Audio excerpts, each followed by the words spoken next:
అంగన్వాడీ టీచర్ల విషయంలో రాజకీయ జోక్యం ఉండేలా ప్రభుత్వం తీసుకొచ్చిన జీవో వెనక్కి తీసుకోవాలని తెలంగాణ జాగృతి అధ్యక్షురాలు కవిత డిమాండ్ చేశారు. అంగన్వాడీ వ్యవస్థ మొదలైనప్పటి నుంచి ఉత్తమ సేవలు అందిస్తూ ప్రభుత్వానికి వెన్నెముకగా నిలుస్తున్నారని కవిత పేర్కొన్నారు. అలాంటి వారిపై ఒత్తిడి పెరిగేలా చర్యలు చేపట్టడం తగదన్నారు. సంక్షేమ పథకాల అమలు కోసం అంగన్వాడీల జీతాలు నిలిపివేయడం సరికాదని అభిప్రాయపడ్డారు.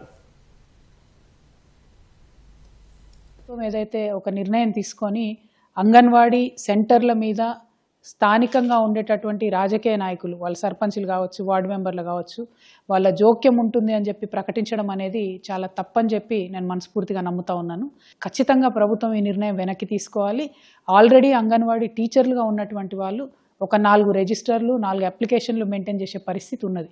వాళ్ళకే ఇంకా కొంత హెల్ప్ని ఇవ్వాలి తప్పితే పైనుండి ఇంకా ప్రెషర్ పెంచే విధంగా పనిచేయడం కరెక్ట్ కాదు. మీరు మేనిఫెస్టోలో ఇచ్చిన విధంగా అంగన్వాడీలకు తక్షణమే జీతం పెంచాలి, సర్పంచ్లు రాజకీయ జోక్యం లేకుండా మరొకసారి జీవోను సవరించాలని డిమాండ్ చేస్తున్నాను.